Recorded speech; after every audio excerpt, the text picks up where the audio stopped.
Okay, welcome to the June 12, 2026 meeting of the Administration Committee of the Agribusiness Development Corporation. I am the chair, David Hinazumi. Prior to calling the meeting to order, Ken Nakamoto will explain how the public can participate in this hybrid meeting, which can be accessed by video conference, telephone, or in person. Okay. Good morning, members of the public, board members. For all of you joining us online, your microphones will automatically be muted. When the chairperson asks for public testimony, you may click the raised hand button found on your Zoom screen to indicate that you wish to testify about that agenda item. The chairperson will individually enable each testifier to unmute their microphone. When recognized by the chairperson, please unmute your microphone before speaking and mute your microphone after you have finished speaking. For those of you joining by phone, when the chairperson asks for public testimony, you may indicate you want to testify by entering star and then 9. A voice prompt will let you know that the host of the meeting has been notified. When recognized by the chairperson, you may unmute yourself by pressing star and then 6 on your phone. A voice prompt will let you know that you are unmuted. Once you have finished speaking, please enter star and then 6 again to mute yourself. For both internet and phone, as well as in-person access, when testifying, you'll be asked to identify yourself and organization, if any, that you represent. Each testifier will be limited to 2 minutes of testimony per agenda item. Okay, this meeting is called to order at 10:03 a.m. I will take a roll call of the committee members present. When your name is called, please verbally acknowledge your presence and state who, if anyone over the age of 18, is present in the room with you. This also serves as a roll call vote. For each subsequent vote, I will ask if there are any objections or abstentions. If there are none, then the motion will be approved on the same basis as this initial roll call. Member Hinazumi, myself present and alone. Member Kahahani is excused. Member Watts. Present and alone. And Member Wicker. Present, alone. Okay, we have quorum for our meeting today. Members are reminded to have their cameras turned on and remain on screen during the meeting, especially during the vote, so the record will clearly reflect who was present at the time the vote was taken. Okay, moving on to approval of minutes. There are none. Moving to action items C1, review fiscal year 2026 budget and actuals, status update regarding the fiscal year 2027 budget, update on active contracts and projects, and preliminary agency budget planning for fiscal years 2028 and 2029. As fiscal year 2028 represents the first year of the upcoming biennium budget cycle, the budget planning and recommendations will address funding and operational needs for both fiscal years 2028 and 2029. The committee will discuss milestones and priorities in order to provide the agency's board of directors with a report and recommendation regarding fiscal year 2028 to 2029 budget matters. Is there anyone from the member who wishes to testify? No hands raised, Chair. Okay, hearing none, is there a report from staff? There is, Chair. Would you like go ahead, please. with the OCE or with this capital improvement? We typically start with the OCE, the operational. Okay, let's start there. Okay. Sure. And per your direction, staff, and this was definitely a team effort, put together based on certain categories, from additional positions to training and travel to the safety of public and staff, and then protecting our critical infrastructure. So we've put it together in terms of those specific categories. And if you would like, we could go through each one of these. Is that okay, Chair? Or did you want me to just touch on the top 10?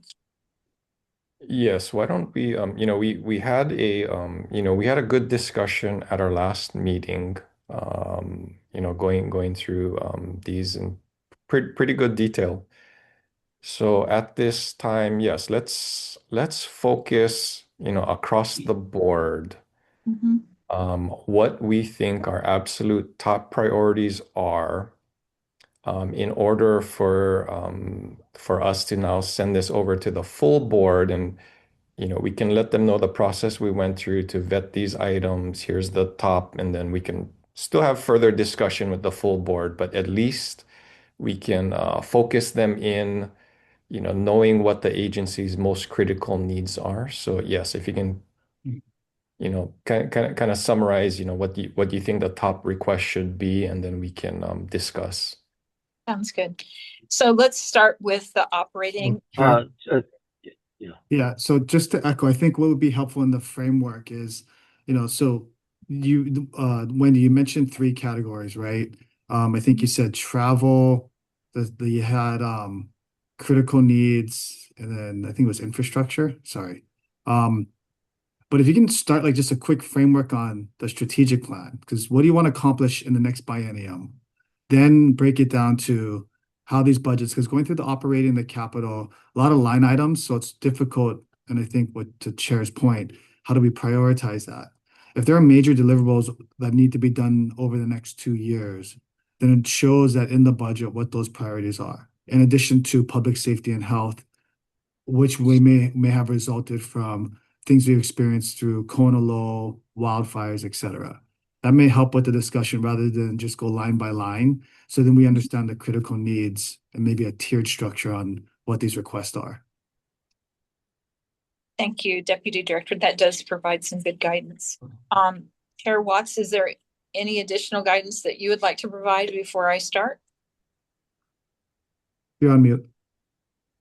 Sorry. For me, I'm just really I just want to know what's changed from the last meeting. What are our concerns that were brought up at the last meeting? There's some things that were missing, but I'll just go through whatever Chair Hinazomi, how I wanted to go through it, and I'll take notes and work through it. But that's what I'm focusing on, what we talked about last time. So. Okay. So in terms of overall strategy for the next biennium, it has been made very clear by the legislature that they would like to see the attached agency of ADC starting to stand on their own 2 feet, which means to have the operating income pay for the expenses and not require general funding in order to continue operations and to grow. So that's one of the key components, is looking at how do we increase our revenue and decrease our costs. That's one of the drivers. The second thing is to deliver on the major projects, of which we have many. And so the priority that you're seeing is really about trying to generate income to offset our costs and to deliver on the projects, the CIP and the investments that the Ledge has already given. And the third is to really address the audit and take a proactive position rather than a reactive position. So, I'll touch on that if you don't mind as we kind of go through the priorities. But if we could start with the number one priority would be to fund the position of the senior project manager. And in the justification, you'll see like it would be market rate for an average, what the fringe comes up like. Because when somebody from the outside looks and says, wow, you're going to pay a senior project manager $202,000. Where do I sign up? That's not exactly true. So the justification is based off of a 110 to 140 annual salary and coming in at 122,422. But when you fully load the fringe, it comes in at a little bit over 200,000. And then fiscal year 28, to make things even more complicated. Wendy, can you share? I don't know where you are regarding documents. Hey, Mark, do you want to pull that up? Yeah. Ken, can you allow me to share? Go ahead. Okay, thank you.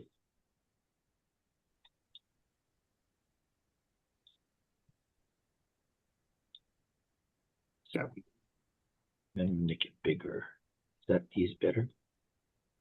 Yep. Okay.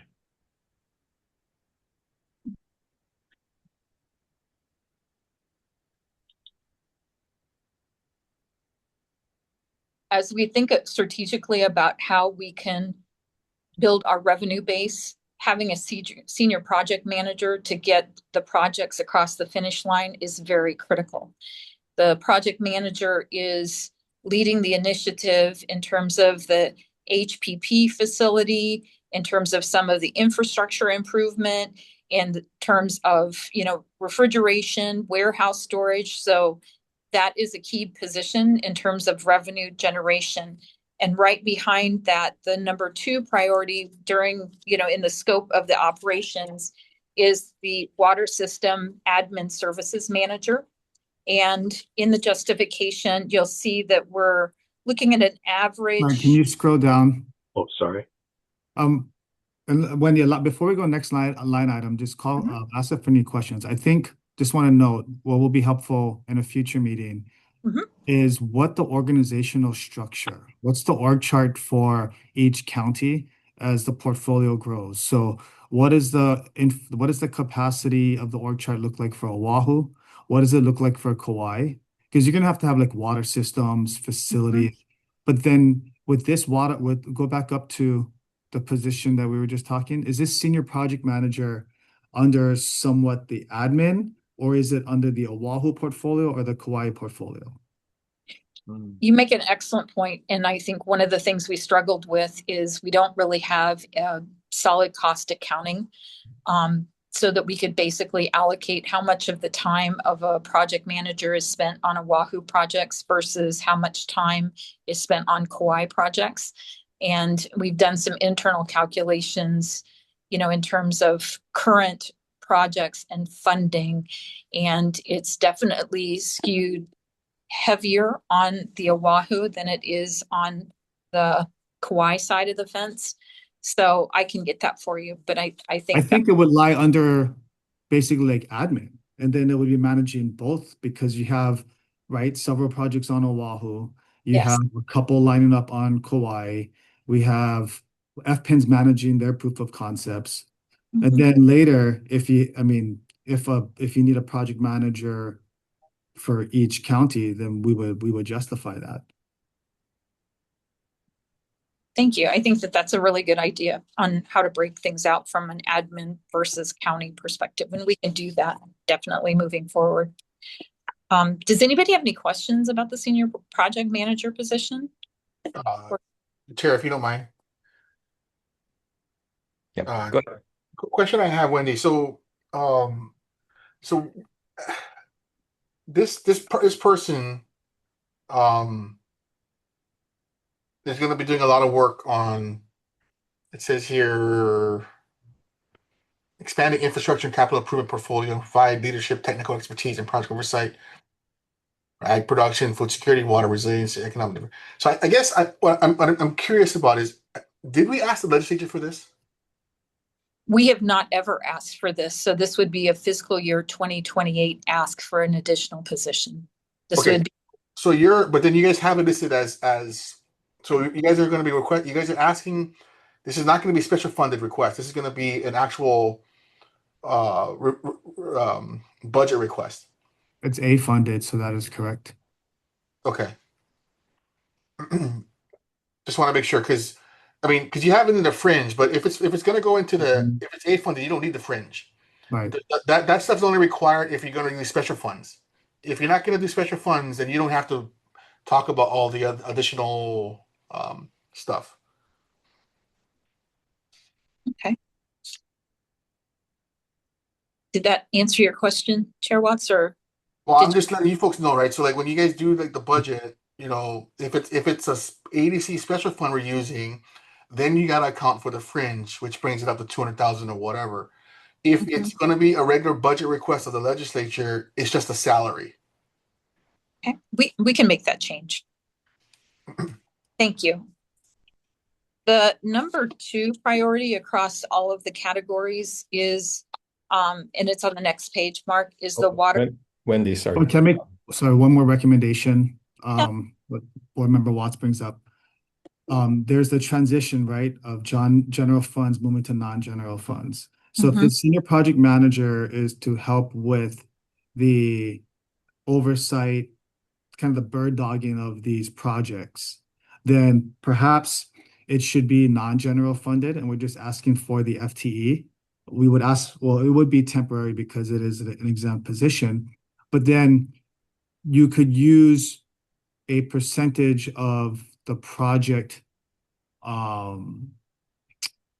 appropriation to fund this position, because the position then would only be needed as long as there are projects moving.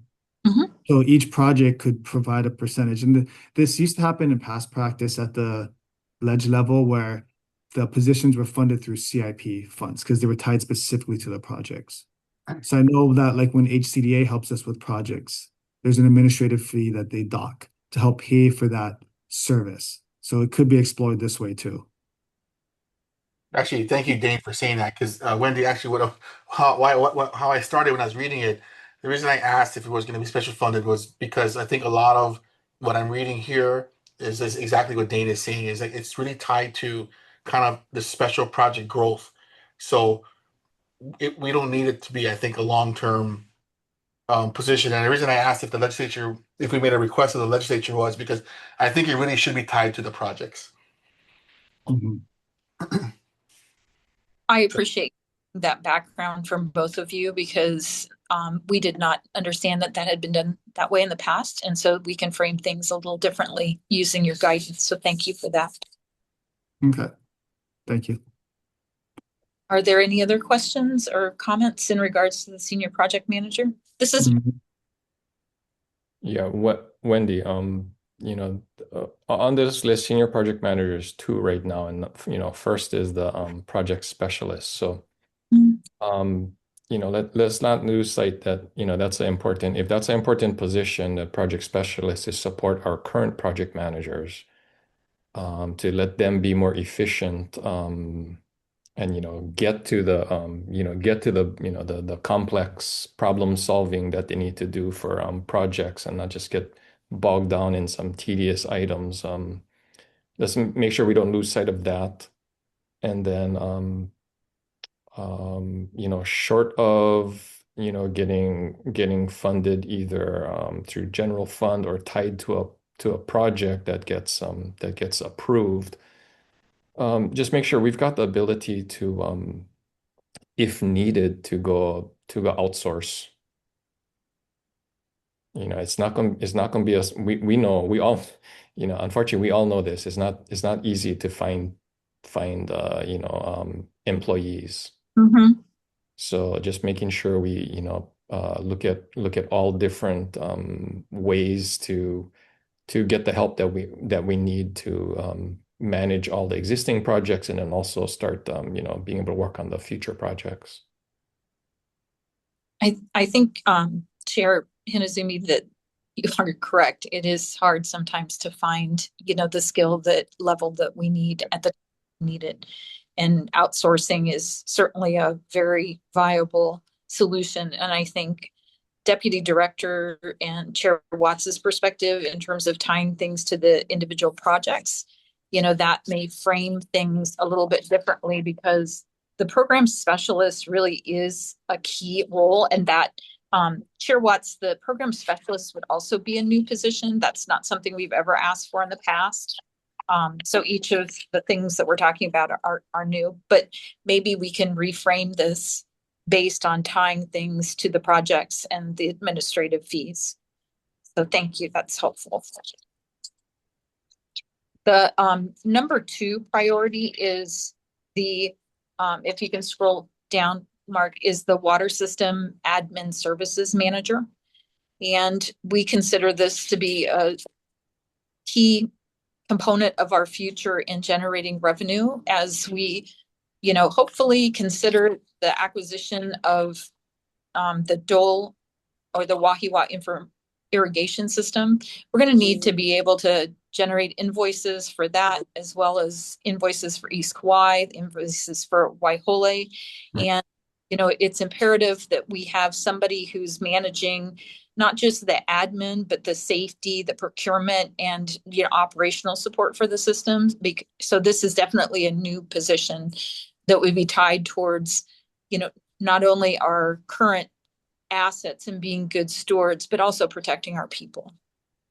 Are there questions from people from the board?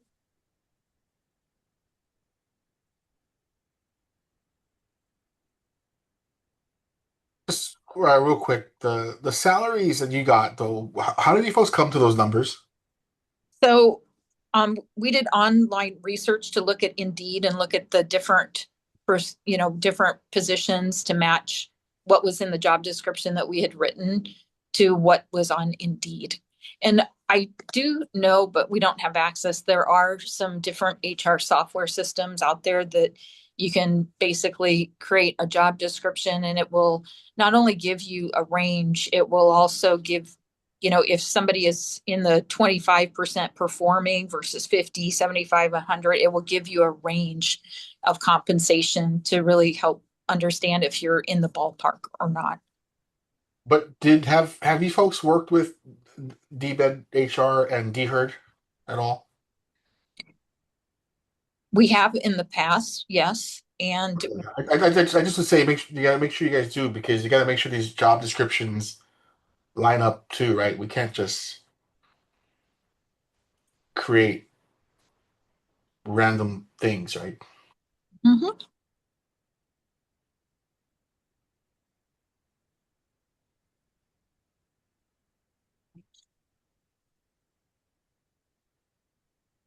We will continue to work closely with them. That's a great suggestion in looking at other positions within the state.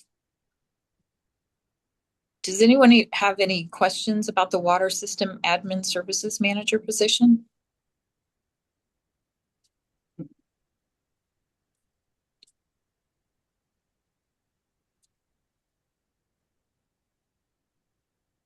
I don't think I'm hearing anything. I'm seeing anybody's hand up. It's hard for me to give any further direction on this one because it would be going back. We've met before, Wendy, marking up the org chart to see how these are adding and supporting capacity. Because I do understand that Waihole, Waihole irrigation system, Kauai, the systems, as they continue to build, where does this lie, or what is it like, how does it support? And I don't disagree with the capacity. It's just hard. We don't have like context that says strategic plan. Okay, now to do that, here's how the org chart supports that. Now to do that, here are the positions we need. So I do somewhat see, because some of the stuff might be contracted out too, right? To existing entities. It can be, but in the current model, there's a portion of it that is actually handled, internally by, for example, Dual, that is not actually contracted out. So this mirrors some of that. So with the revenues, now the legislature basically gave an appropriation this past session to pay off all the remaining principal and debt for Waihole. They also supported the cost of the Wahiawa irrigation system coming over. And back to how Chair asked about the salary, has it been calculated any of the revenues now coming from Waihole plus the additional that could be aggregated to cover a water systems services manager, so we don't have to ask for general fund? The short answer is yes, but we didn't want to make the assumption that the governor was going to agree to pay off the debt for Waihole. So once that is approved or not approved, that would definitely change some of the line items in the operating. There's definitely be covered, through the revenue gen. But there is going to be a little bit of a timeline in terms of when we pay off the debt, how that gets paid down. And then when we have access, to funds to fund some of the equipment that needs in the admin services. But you're right, Deputy Director, it definitely could cover that. Okay, thank you. I do not want to go without saying it's in looking through the operating requests, it's the equivalent of deciding which of your children gets to go to college and who doesn't go to college. Each one of these things are very critical to the staff and to the organization. So this has been a very difficult exercise in trying to determine where would we put like our top few. So the number 3 actually under the other operating costs, and that is to be with the permit. We the of $160,000 a year. That is really simply to avoid being fined $60,000 a day, which would certainly take a big chunk out of revenue development if we did not comply with that permit. Sorry, And Wendy. yeah. Can you give me the page number, and I'll go to that page.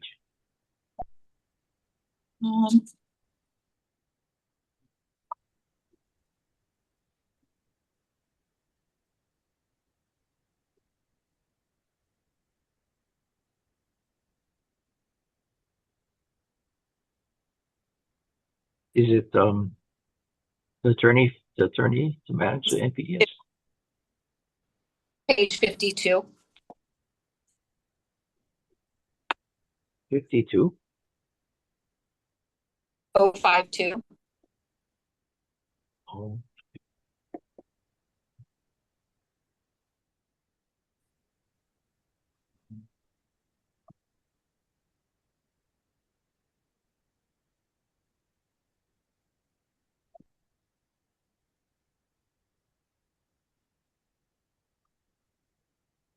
I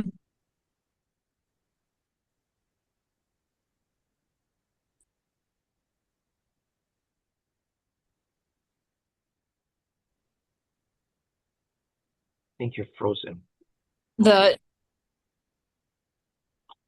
number of the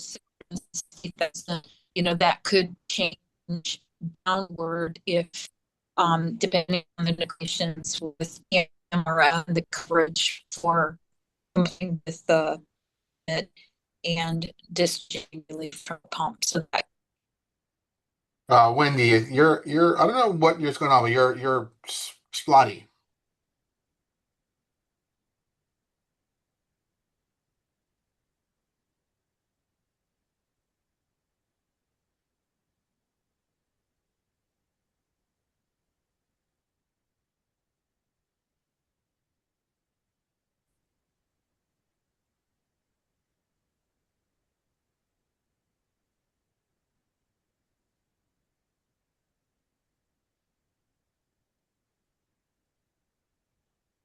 Hey, Mark, are you able to as we get, Wendy hopefully situated, are you able to go over this item?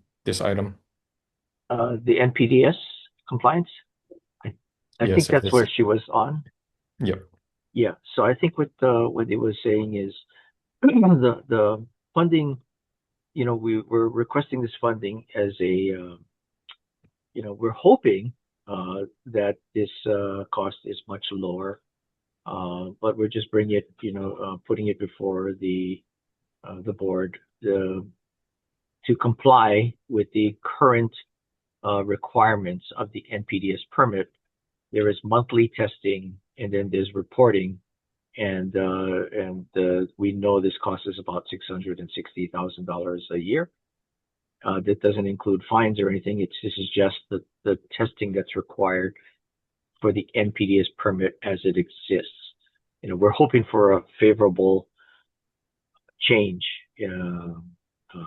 when the Department of Health returns some perhaps an updated permit.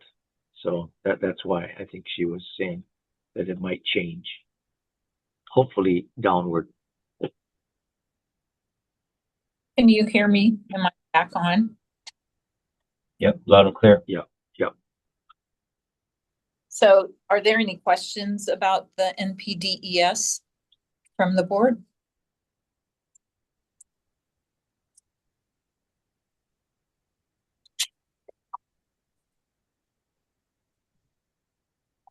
My only question is the it's hard because I can't see the whole thing, but what's the total amount? Is it just $600,000 a year? That's the total amount? That is correct, yes. And that amount is the amount that resulted in our contested case. Correct.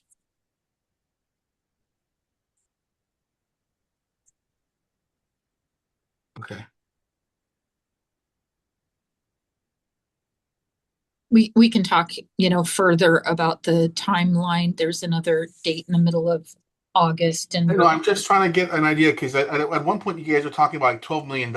So where did that number come from? that came from potential fines. And then it went from 12 million to 600,000. So the 12 million was a potential fine number. And Okay. we put that in a safety gap. Is that still in the budget somewhere, or No, it is not. and is that because it was mitigated or dealt with, or There are issues in that we can follow the NPDES permit to the letter and do the testing that we're doing, which you see in the 660,000, but we could exceed, the tolerated limits, and so therefore be out of compliance still with the permit. And when we had the Kona lows and the big surges of water, we were not in compliance because there was such excessive runoff coming into the system. And I think that's to be determined how that's going to get handled in the future. And there is still some runway time in working with the Department of Health in terms of them taking into consideration the 9-page rebuttal that we gave to the draft permit, which was not considered when the permit was issued, nor was it basically determined during the contested case. So that's something that's still pending and that could have a positive impact, on these numbers that we're looking at, maybe positively affecting having less testing to happen instead of the 100+ tests that we're currently doing. okay, thanks. So the number 4, I can't even begin to tell you guys how difficult it was to choose, from 1 to even like 8. But number 4 is on page 53, Mark, and that's the property management software consulting. And that is in order for us to be compliant with the audit terms. And that is for the Yardi system. Since will terminate on June 30th of 2027. So the additional funding of 36,000 is to continue that. And I think there might be some flexibility in the future of using the system for some other applications in terms of maintaining like capital, R&M, O&M, and, looking at depreciation. The thing that we had hoped for was that the Yardi system could be used for issuing of the bills for the water. And so far, we've not been successful because it requires manual entry, and I know Chair Watson intimately aware of this. When you have lots of rainfall, people don't need water delivered. So it's not a steady number like rent for a license. It varies wildly from month to month, and all of that information has to be manually inputted.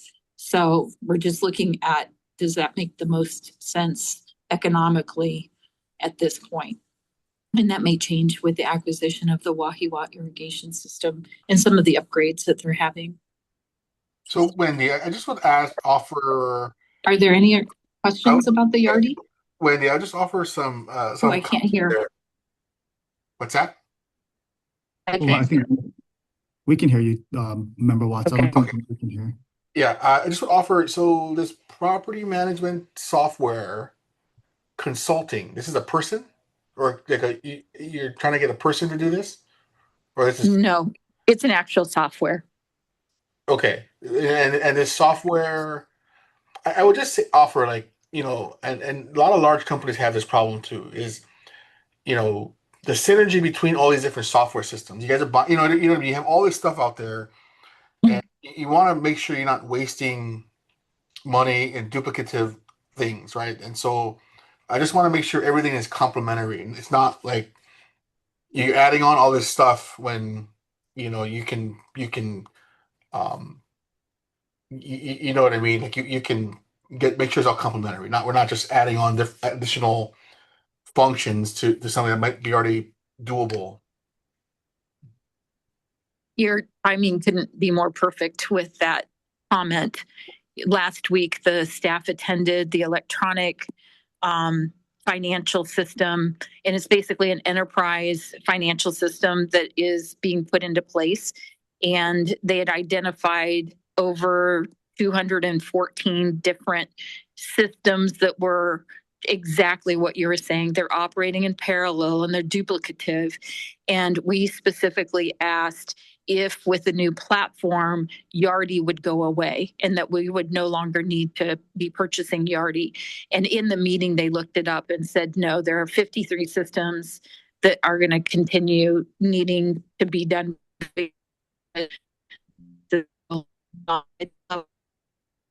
Are one of the systems that need to continue. Okay, Wendy, sorry, you're breaking up again a little bit. Only thing I would add to this is, yes, it would be nice to use technology to make things a lot easier and smoother, but on the other hand, we need these reports. We need to see, the revenue we collecting, the terms, when we got to renew, when we're going to get step ups. So worst case scenario, and I know it's not ideal, but if we just got to do this manually, unfortunately, I know Mark is like doing so much extra work because a lot of the finances we're seeing right now is all, having to be done manual. So I think I would say, yes, this should be our priority, but we cannot just not pump out these things because we're waiting on software. We've been through this a long time now.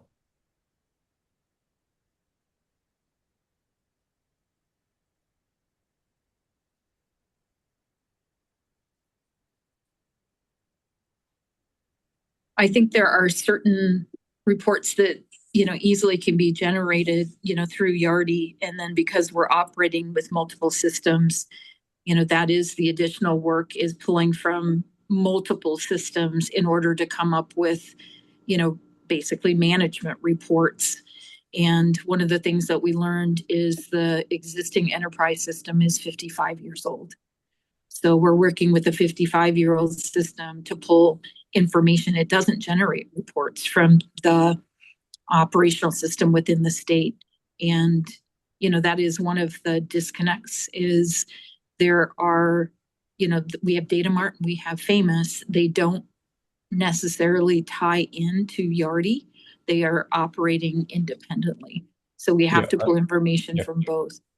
Understood, and by no means is it conducive to the agency, but yeah, what I'm saying is we need this kind of information, and I can tell you from my own past experience a long time ago, if it's something you just put in a Excel spreadsheet just so we can see some of the basics and tally that up, that's something I did myself in my own workplace to get the ball rolling. So.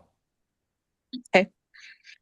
I think we hear you loud and clear on getting some more information to you that's actionable, and even if it is in Excel and outside of the current system. So we can work on that. And if you have, any reports, Chair Hinazumi, that you'd like to see, that you create or that you like to see, consistently, that would be helpful. So that we could follow a format that makes sense rather than create a format that maybe doesn't make sense. If you can share that, that would be great. And we need revenue that we're getting from our lease rents and stuff like that. I hear we need the accounts receivable, we need the accounts payable, we need to know when there's going to be, upticks in the rent roll. Okay, sorry, not to go off on a tangent, but yeah, if you can continue on on these budget requests. Okay. So the number 5, and again, this was painful. This was very difficult. Was under the prior page, Mark, which is 52 that we were just on, and that's to replace, a vehicle for Waihole and 1 vehicle for the Wahiwa irrigation system. And, to Deputy Director's point, perhaps with the alleviation of the debt or the bond being paid off, some of these funds can be used for that and wouldn't necessarily need to be an ask. But I think there's a pretty immediate need right now for the Waihole water system to replace 1 of 2 vehicles. And that, again, it's a safety issue for the staff. And a lot of this was laid bare during the Kona storms.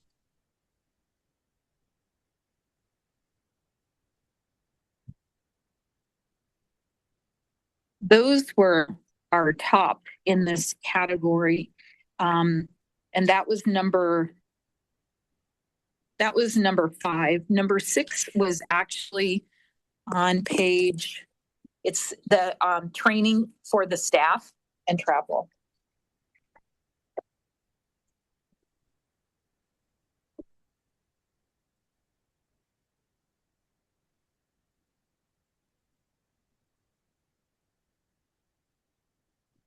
So, Mark, that would have been on page 44 and 45.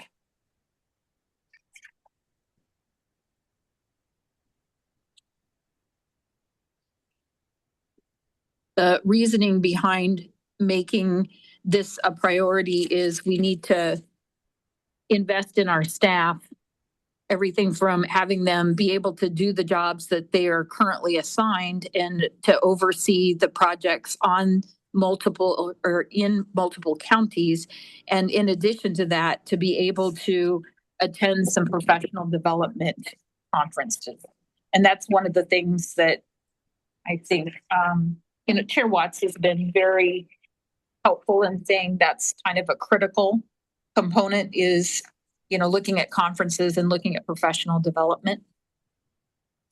And if you look at page 63, that's actually a list of the top 7 professional training and justification, with the number 1 being the Association of State Dam Safety Officials.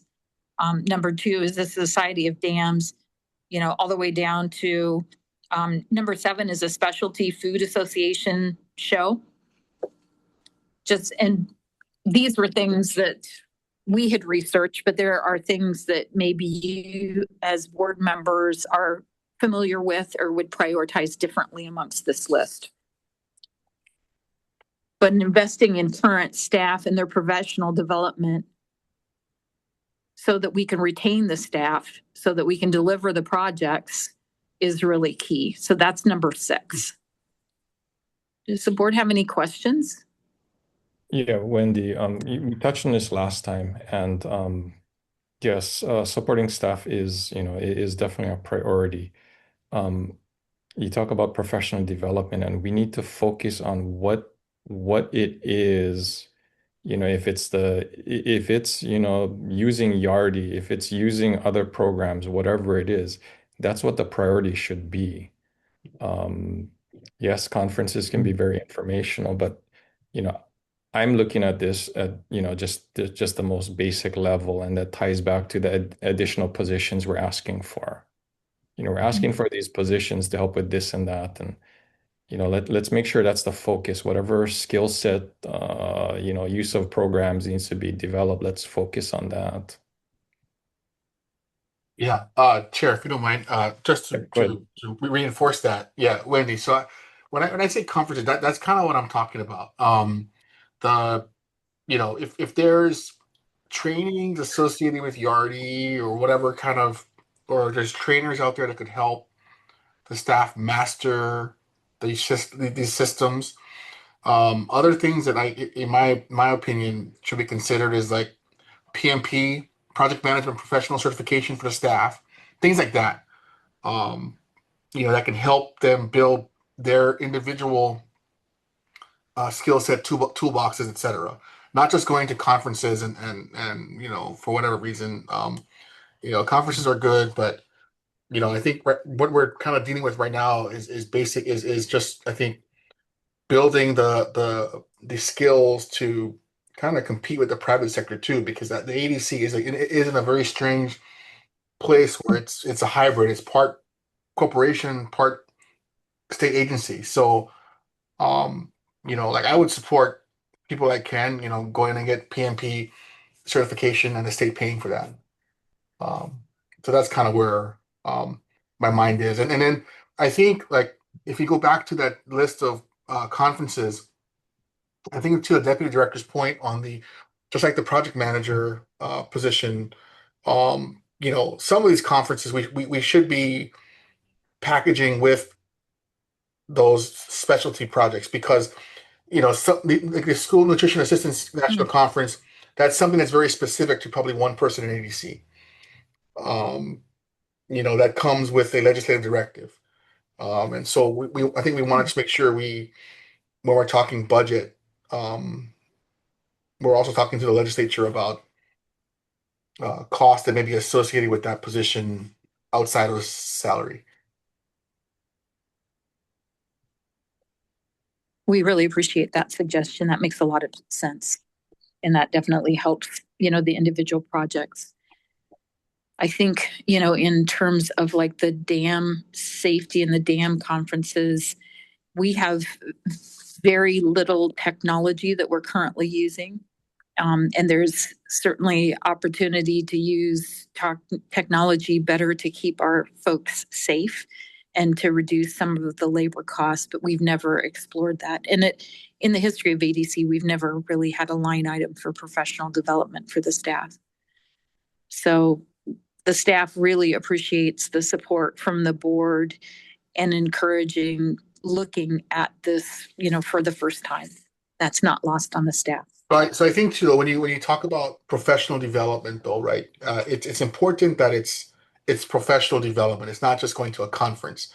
Mm-hmm. And most agencies or most associations that provide professional development, right? They're tied to what they call continuing education credits, either to maintain a certification or maintain something. So it's not just going to a conference, right? Either they're taking classes, they're earning credits to either earn or renew certain certifications to do their jobs.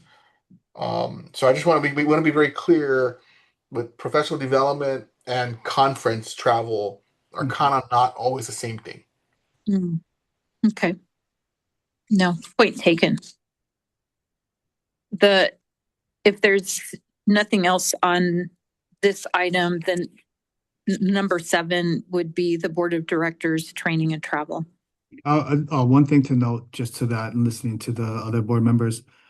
So with travel, yes, targeted professional development specific to the software systems we need to help day-to-day operations. But what we've seen over the years is that it's not so much the conferences, it's going back to the strategic plan and the plans for each county on what we got to do for this whole ecosystem for agriculture and the agribusiness side of it, and then targeting sites to learn specifically from those successes to bring back. I think you get much more value in having targeted site visits and meetings versus broad conferences. We do have to support our local organizations and their in-state conferences, so absolutely there.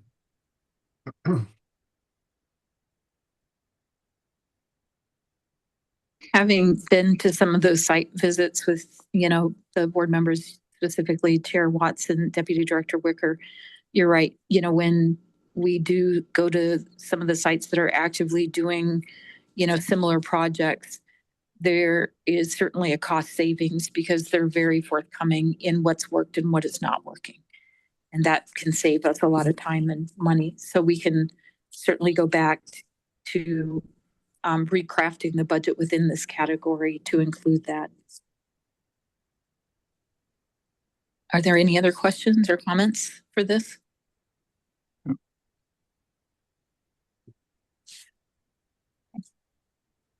For number 7, that would be on the next page, Mark, and that is for the Board of Directors Training and Travel.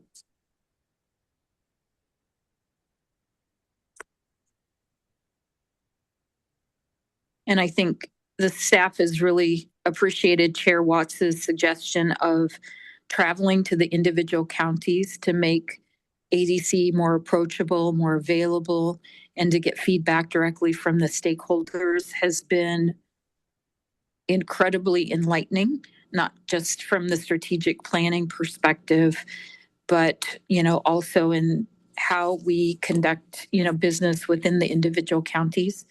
That has been something that we're hoping that the board will continue to do, is to do the site, to do the travel to the individual counties and maybe expand that to some site visits.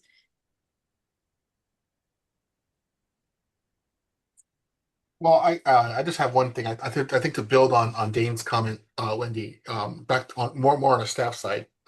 I would be more supportive of stuff like what Dane suggested. Like, even so, I think I told you folks this past year, even for like Maui, like, you and Mark and maybe Anella, Ken, whoever, Lyle, you guys should really consider one of you guys starting to be more active in neighbor island ag programs, right? Going to community meetings on Maui, for instance, the Maui Farm Bureau, or going to community meetings with the Pukalani Community Association that has say in some of the highly mining area that where like Maui Gold Pineapple is, and being more part of the neighbor island ag world, so that you're not strangers and it doesn't come across as one of these city folks coming over here and telling us what to do. And so that, like Dane's point, I think that could be more useful for travel too, for the staff, is using some of that to keep tabs and keep that keep your hand on the pulse there on what's happening on Maui, so that when discussion comes up about FPIN or EPMF or whatnot, right, you guys have some kind of idea where people's thoughts and hearts are, because it's going to be different on every island. You have indeed stressed that in the past, and how, to your point of having the relationships throughout the year and being developed at the individual meetings helps when the bigger projects come to the table, and getting community support, and they understand the person, they understand the project. And you've been very direct, and I think that would be a helpful use of funds. I don't know how much the budget itself would be impacted, downward as much as redirected, in terms of framing it from the county perspective. But we'll go back and rerun some numbers for everybody.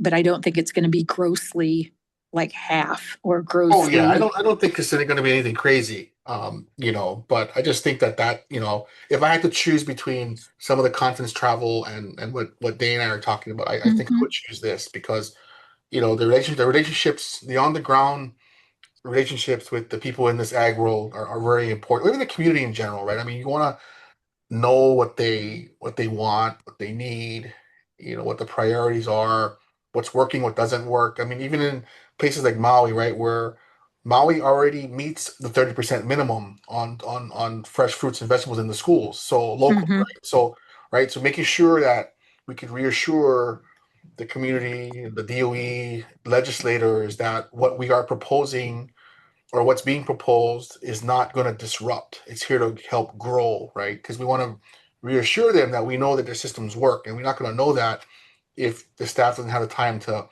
build those relationships on the ground. Thank you for that. Was there some other thoughts or suggestions in regards to the Board of Directors Training and Travel?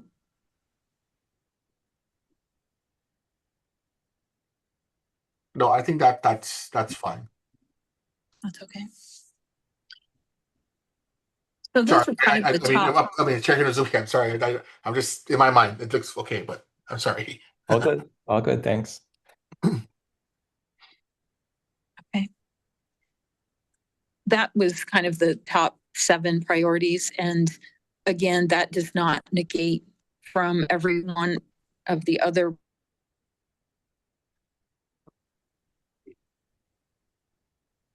Yeah, Wendy, sorry, you froze up again. And yes, we definitely hear what you're saying, and we're all in the same boat as well. You know, it's unfortunately, that's the world we all live in, limited resources. So Go ahead. Important to kind of focus on the absolute highest priorities.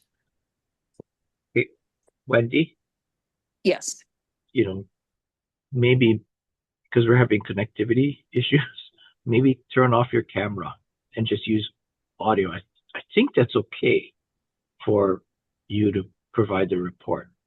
Maybe Kelsey will correct me. I think the committee members have to have their cameras on, but does Wendy have to?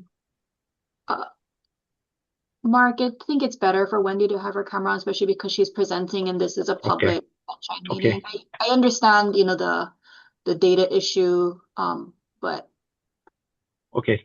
No, just was looking for a cleaner way to proceed. But okay, that's fine. Thank you. I understand. Chair, just a question. Was the ED, is that her budget presentation? Is that it for now? Or this is the operational okay. No. operational request, and we still have the CIP portion. Okay. So it's operational. There's capital. I'm just trying to read the lines of the tabs up there. Operational capital. The only reason I'm asking, Wendy, is I didn't see the $150,000 for the communications contract. We had put that in a kind of, these were like top new asks. And we had put that in a different, we can add it, Chair Watts, to this so that it's. Well, I mean, it is new, right? Because there's no money for it, right? How are we paying? How are you going to pay for that? Well, we currently do have money from the rent revenue, and we could take rent revenue from fiscal year 26 and put that towards the contract. Where is that revenue? I don't see it on the. Is it on the charts? Is that revenue collective between Kauai and Oahu, or is it how is that broken out? It is revenue collected between Kauai and Oahu, but it's heavily skewed towards Oahu. Deputy Director. How much is that? How much is the revenue that's currently being collected? Well, I mean, you're saying you're going to take $150,000 out of it. But I mean, what does the fund look like? Did you want to redirect towards where we're at for? No. You just said you're going to pay for it with something else, and I'm just curious. I've never seen what this something else is. I'm just curious what this fund is and what's in it and what's the balance, because we have a lot of other bills to pay too. I don't see the lawyer fees in here. Yeah, so I would coming from DBED, any revenues on Kauai should be going towards the attorney fees.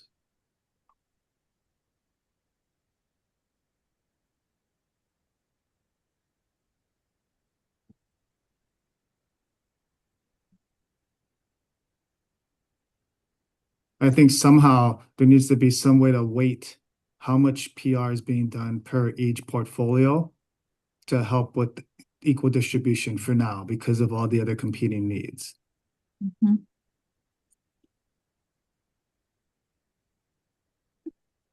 We can do that, Deputy Director. Because I hear, again, it's separate P&L by county. But did we want to move on? Well, no, but see, my point is this, like, the board still has to authorize that movement. You guys just can't move money around as you see fit. So we're approving this budget for this fiscal year, and in this fiscal year, there's a communications dollar amount that's not visible. And you cannot just say, "Oh, we're going to move it. We'll figure it out later." The board doesn't vote on it; it doesn't move. Period. So it would come out of a specific account that we're generating revenue from? So you guys have to show all that stuff because this is part of the problem the board's having with even all of your um your staff submittals. Like we're approving things that are being altered and changed after the fact. And in many cases, we don't know what the final document even looks like. So, like just like the budget, we cannot on one hand approve what we're going through now, and then when I haven't even seen the $150,000 listed, but then you're going to go back to your office and then move that money around. It cannot operate. The only thing that moves around is what the board approves.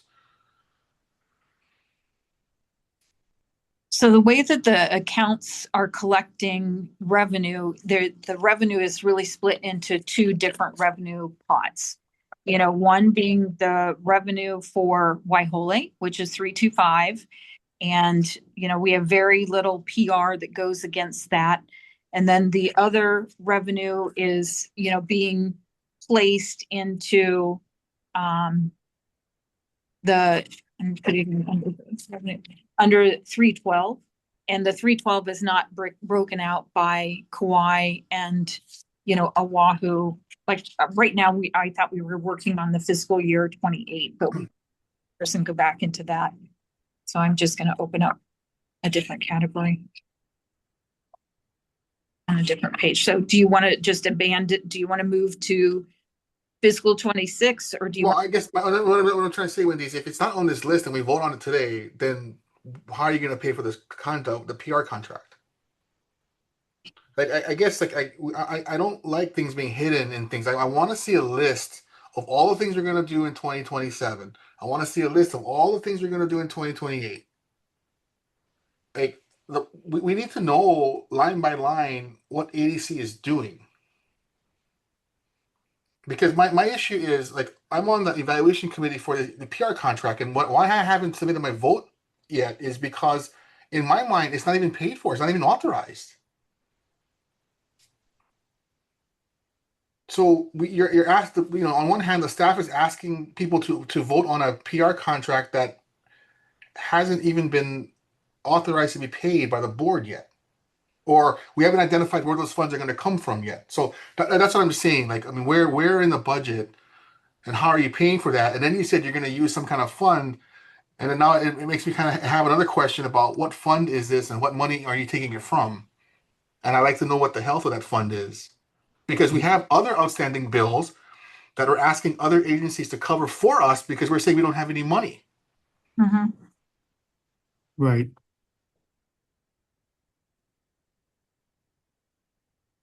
I just want to be fully transparent and very accurate about what we're talking about here.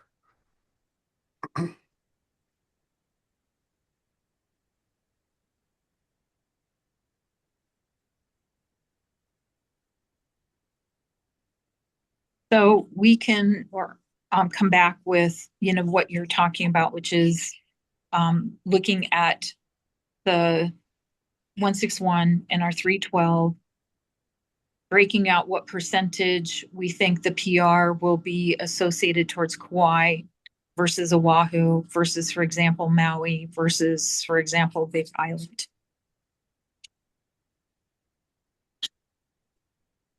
But yeah, just to reiterate though, Wendy, so that's where I'm coming from, right, on this thing is that, we are on one hand asking for help. So, I want to be very transparent that we are doing our fair share and our part to make sure we do what we got to do.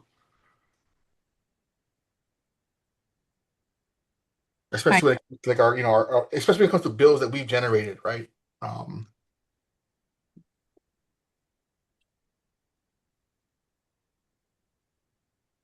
I hear you. Thank you, Chair.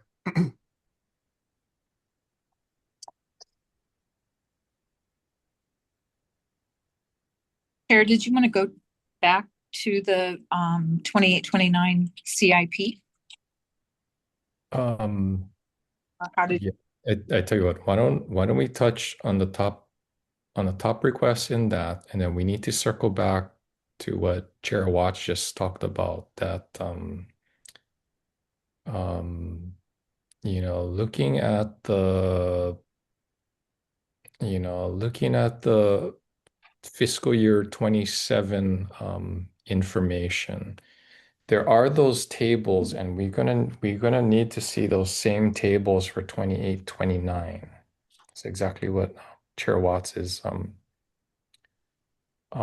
asking for. So yes, let's touch on the capital budget requests, capital CIP requests, and then circle back to how quickly we can get these, profit and loss type of statements so we can have a budget where we can see all of this along with all of these requests that want to be made.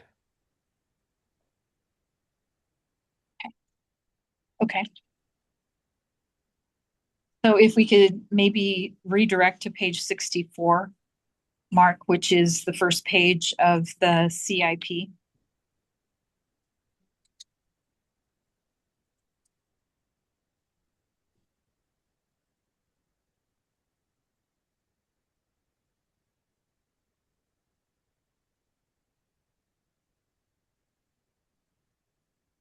So the first item that we listed was, and it would be the first priority would be to put in funds for fiscal year 28 and 29 to line and to modify Reservoir 155, which is part of the Waihole water system.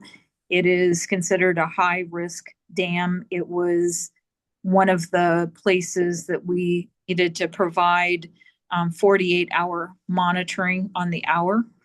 And so this would be to at least deal with the lining, which is an outstanding project from well over 20 years. And I think that would beg a separate line item at a future admin meeting to give more detail on that. But from a high level component, it would be 7 million in fiscal year 28. And then for fiscal year 29, it's 5 million to do the relining and to fix some of the items that are listed in the dam safety reports and recommendations. Does anybody have any questions about that before I go on to number 2? Sorry, Chair, if you don't mind.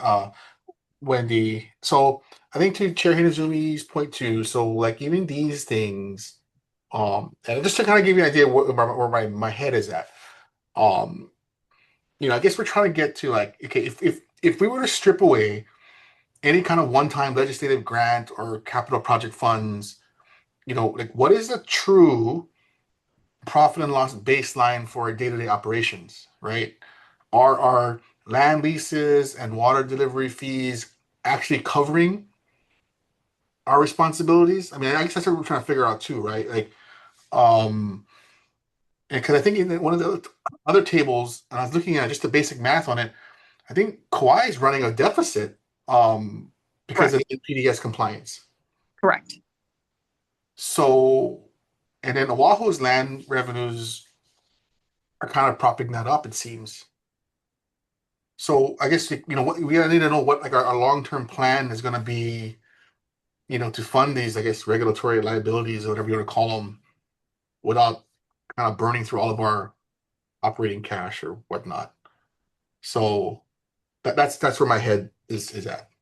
Mm-hmm.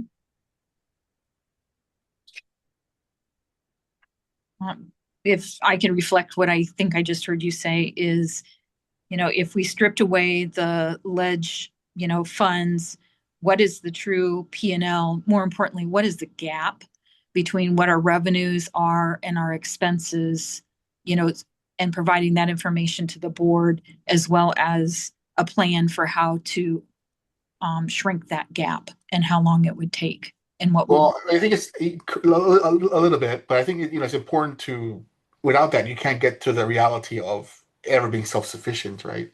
Mm-hmm.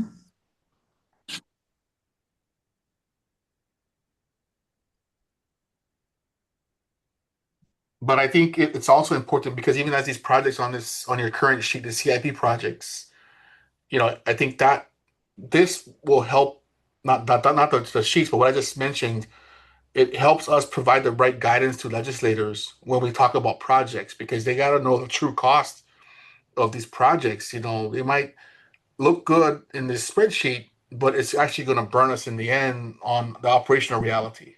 So we need to know these numbers to make sure we're asking for the right amounts. Chair Watts, is there a percentage or like a number that, you know, you think of when you think of like an admin fee out of CIP that is? No, it's not even an admin fee, Wendy. No. I think it's hard to even get there when we don't even know what our, you know, what our actual overhead is or whatnot. You know, so that back to the P&L and all that stuff, that all that stuff is critical to coming to these decisions, you know, on these projects. But anyway, yeah, keep moving through your presentation. Okay. So on page 64, priority 1 is the Reservoir 155. Priority 2 is the Wahiawa Irrigation System, CIP. And the numbers that you see are numbers taken directly out of the E2 recommendations for significant and immediate repairs. And that in the justification, it says fiscal year 23, but it should say fiscal year 28. And then active components for fiscal year 29.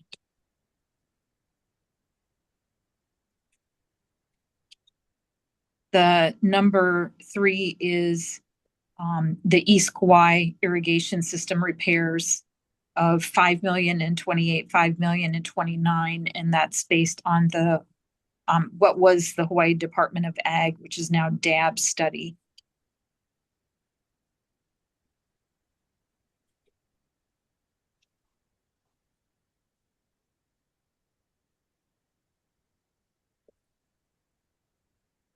The number 4 is what's listed there, which is monitoring the equipment. It's monitoring equipment for all of the reservoirs.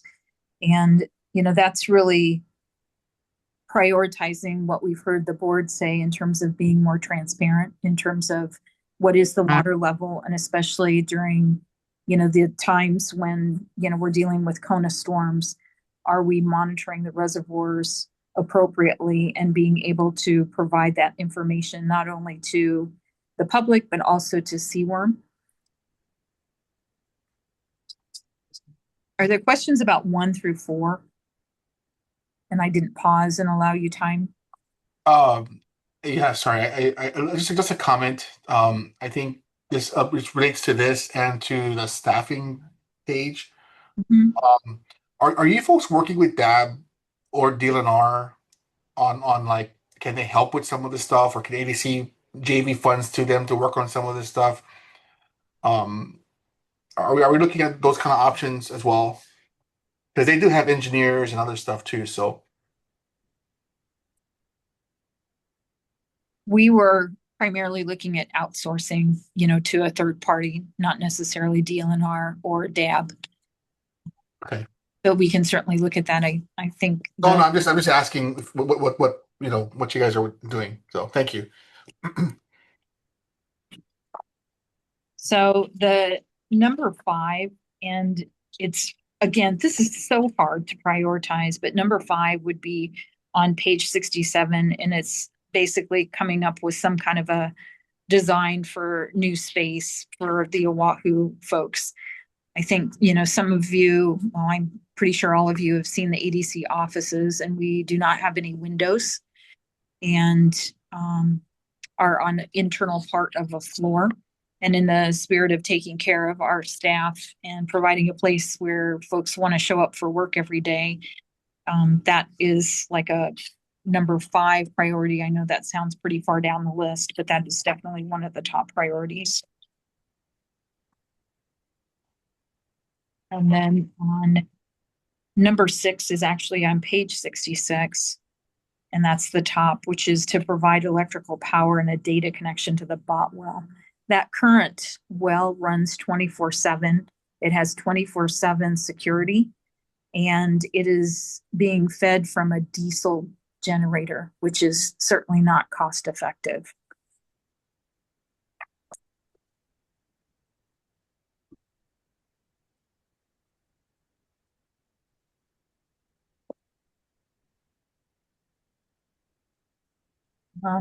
Number 7 is on page 68, and that's the FPIN, EPMF, and Central Oahu. And I know that's a big number, but that's also potential for revenue in the future.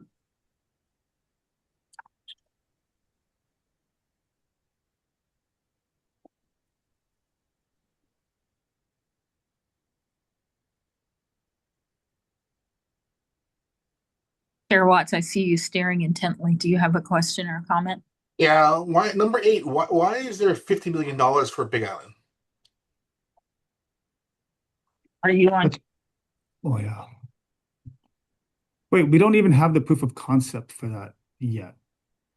No, so it was putting in for 5 million in fiscal year 28 for some design, and fiscal year 29. No, so the process has been we go to the legislature once we have that proof of concept in hand, and that's part of UHCDC's scope, is that they provide the remaining funds, because there will still be some remaining plan and design funding gap plus the construction. But if we go in now, they're going to say, well, where's the proof of concept? And it's still underway. So the key is always once we have that proof of concept in hand, that helps justify, because it's a visual that the policymakers can see this is what we're asking funding for. And so, I mean, it seems like you folks have prioritized the Big Island. Who made that decision? Well, it's number 8 It was seems like you guys are going ahead already. It's like you're asking for planning and design and construction.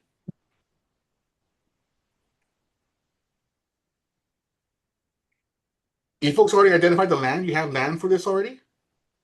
there's land purchased in the fiscal year. And the board voted to No, we approve.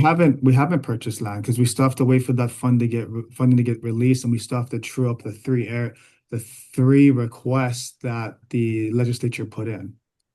But I would also say, per UHCDC, even before starting proof of concept, through the research, when they started doing the preliminary work to do Oahu, they've noted Maui has been the critical need.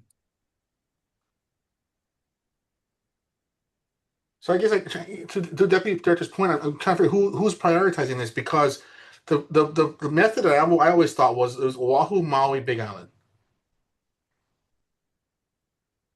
On Maui, you have people already waiting, begging already. And then the land purchase was, I mean, I don't recall ever having a conversation about buying land on the Big Island for EPMF.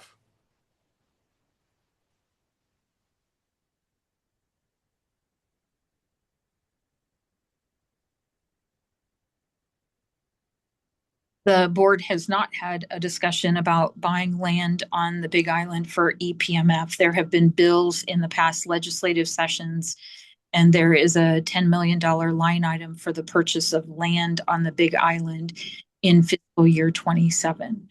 There's a $5 million land purchase number in fiscal. But I guess, Wendy, my question though is, like, these are policy decisions, and in your budget, you're telling me right now you've decided on your own to allocate $50 million for planning and design and construction.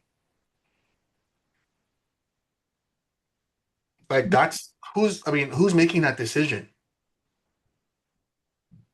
We were asked to draft a budget, and the budget is correct. And you folks know that the priority has always been Maui and then the Big Island. Well, both Maui and Big Island each have 5 million in. No, but on the Big Island, you're moving ahead already. You have 50 million in supplemental year compared to 5 million supplemental year. So the 5 million in fiscal year 28 to purchase land, 5 million in fiscal year 29 to do the design.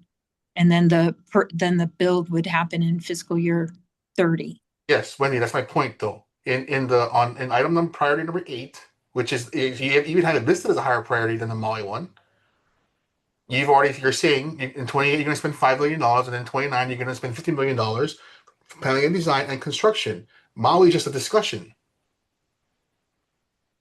So I'm asking you, who decided that that's the priority order? Because that wasn't the priority order we discussed. It's based, I don't think that it was like we all raised hands. It was based on the fact that in the budget, there currently is line item for budgeted money for Big Island. That is the only. That is fine. But I think what makes it confusing now is that, yes, even though the legislature gave funding and said we want ADC to buy land on Big Island, whereas we don't have land yet identified or any funding to buy on Maui. But with that said, I would say we still need the proof of concept to determine what FY28 and FY29 needs are. And that will come from UHCDC, unless there was a conversation with UHCDC that said, hey, ahead of when you guys will finish it, because when is UHCDC supposed to wrap up their proof of concepts for Maui and Big Island? Their original estimate was August of 26. Okay, so 2 months from now,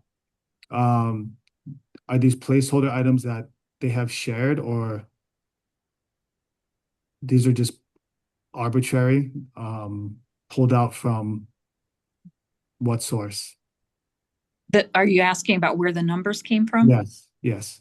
So the numbers are based on the cost for the build and the design on Oahu. That's where those numbers are coming from. Okay. So placeholder numbers, but still then for Maui, it should be identical. Well, I think, on Maui, the land purchase is estimated at 5 million, but that could be changed to 10 million. So 10 million matches the $10 million in land acquisition for Big Island. No, that's not necessary, because I think the land is different cost depending where we're targeting. That's correct. Are you saying that you think the land purchase would be more than the 5 million? It would be more, land costs more on Maui than it does on Big Island. What is your recommendation on the land cost? Well, I think that's where we have to identify, going back with the commodity coordinator and commodity coordinator working with the people on Maui, what lands have been identified, and for what purpose. Now, the commodity coordinator has been working mainly on the maps provided by CTAR and DAB. Some of those, though, could be commercial zoned or industrial zoned, or we reach out and work with the board members from those counties and ask what is suitable, as well as the legislator. So I guess too, I have my question onto the deputy director's comments too. Like, so when you guys prioritize stuff like commodities, so you're telling me that there's more fruit. So I'm just trying to figure out, like, where is the food production in Hawaii? You you talk about commodities. I guess I'm trying to figure out, like, so does Big Island produce more food than Maui does? Like, I'm just trying to understand. And then if you want to go to commodities, I mean, and looking at institutional purchasing, where is your institutional purchasing? Because I think I'm trying to figure out, on Maui, you already had 30%, so it can only go up. On Maui, you actually have companies who are calling ADC asking when you've already come to us 2-3 times already, asking us our opinions. When are you going to build this thing? This chart tells me it's a pipe dream still yet.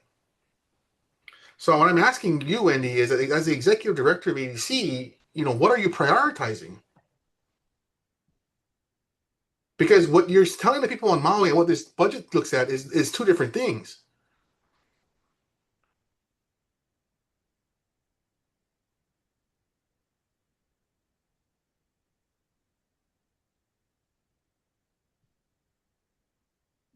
So that's what we got to figure out. I'm kind of disappointed because this is not what we had discussed strategically. So anyway, thank you, Chair. Okay. Yep. Thank you, Chair Watts. So Wendy, you hear it loud and clear. Let's go, go make these changes. Make sure we're in line, align with our, strategic planning that has been going on for a number of years now. Okay. So does that cover our CIP discussion? I have presented what we have so far in terms of prioritize Okay. across both CIP and operating. Okay. So thank you for that. In lieu of minutes, let's make sure because we've had ample discussion, a couple of meetings now on these items. In lieu of having minutes, let's make sure we've got some notes, that you've received today. For preparation for our next meeting. As far as the order of these projects to be prioritized, follow-up notes on, what each of the members has discussed today. And then as we now focus into the additional information we need in order to actually prepare a budget. Let's, Mark, if we can take a quick peek at the fiscal 27 tables that you had prepared. That's, essentially going to be the profit and loss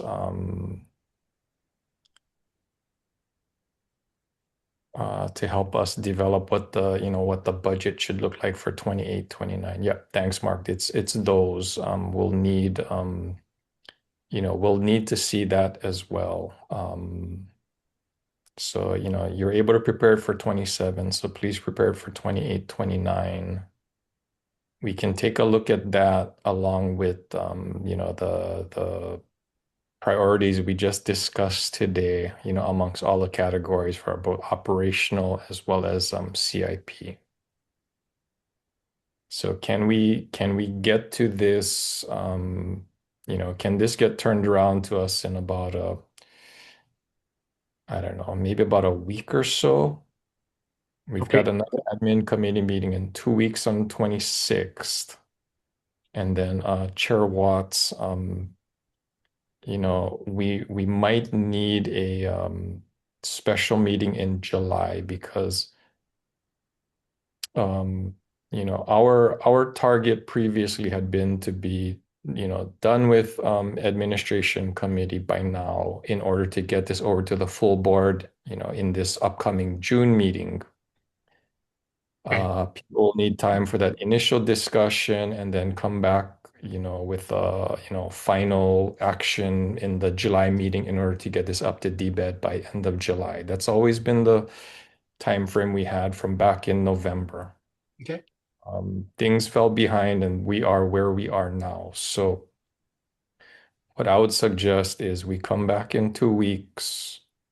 We get, these tables we see in front of us, along with the notes as far as the, budget requests in basically a manner that we can present to the board. Hey, look, here's the budget. Here's what we think our revenue is going to be, our expenses are going to be.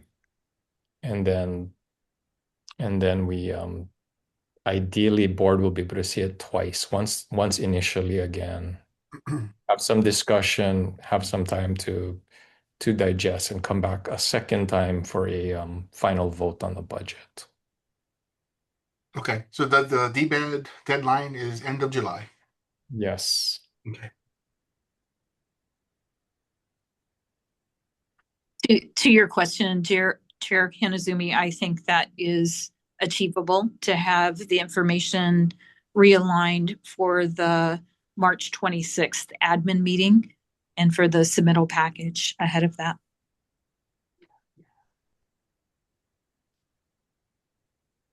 Okay, so members, any discussion on our basic procedure right now, or anything else you would like to see before the June 26th meeting? Chair, I just have I thank you for putting your schedule together. I agree. So we'll do whatever needs to be done to get to meet the deadline. I just had a couple of comments I wanted to offer to the staff for the next iteration of this budget.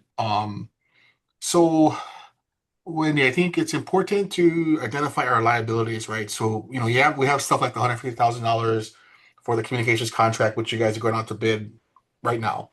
That's going to be accounted for. You also have the $900,000 for the lawyer, the special counsel that has to be accounted for. Um, we're asking for help, but we still got to pay that bill, regardless if it's today or tomorrow. It's got to be paid by us. Um, so we got to account for that.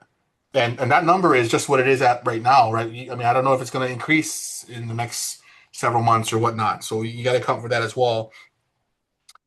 We need to nail down the pump costs. Mhm. And then when it comes to like stuff like the Kauai and Maui thing, and I talked to the deputy director about it before. I mentioned it to you and the staff before, but even if it comes down to trying to move both projects at the same time, I still firmly believe that Maui might be able to get done with floating bonds because you actually have graduates who are prepared to pay fees to use the facility. So this could be a perfect opportunity for ADC to use some of its authorities and powers to move a project forward, maybe without legislative support. So I'd like to explore that option for Maui. Um, in addition to any other legislative avenues as well. And then finally, um, I think we gotta really figure out like the finances because I think you guys are balancing the books, but the way I look at it, and this is me, my basic calculator here. Um, Kind of the reality is the Oahu operations, farms, and water deliveries are completely paying for Kauai's um, environmental deficit issues, right? So if Oahu were to experience any kind of disruption or drop in lease revenue, and you guys had us vote on like 12 leases to exempt them from paying fees for 2 years, um, the corporation faces some very serious financial issues. So we need to like kind of know what the strategic plan is to break that dependency. Um, and then that factors into what we asked the legislature for. We can't just keep moving things around. Um, and then uh,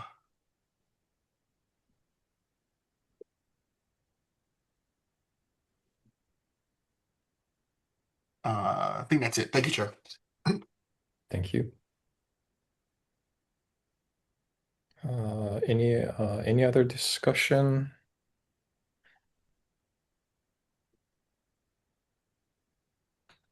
Okay. If not, that's a lot, Wendy, Mark, staff, thank you, for all your work. This is a lot, but obviously of extreme importance as we move forward. So, the task at hand, we'll have the full budget, ready to be reviewed, revenue expenses and these, priority requests by the, in time for us to review prior to the June 26th meeting.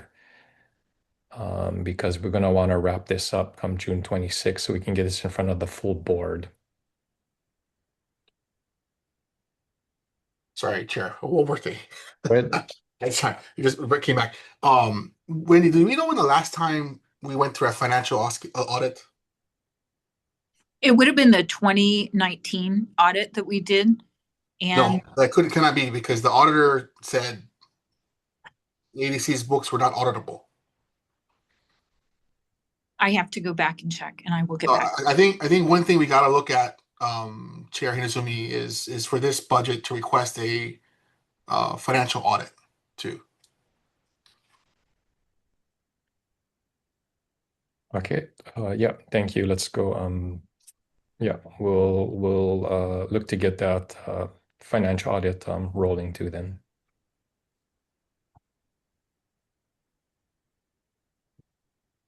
Okay, any other discussion? Okay, moving on, no information items in item D, so if we can get a motion to adjourn. Motion. Second. Okay, any objections or abstentions? Okay, hearing none, this meeting is adjourned at 11:37 a.m. Thank you. Thank you. Everyone. Thank you.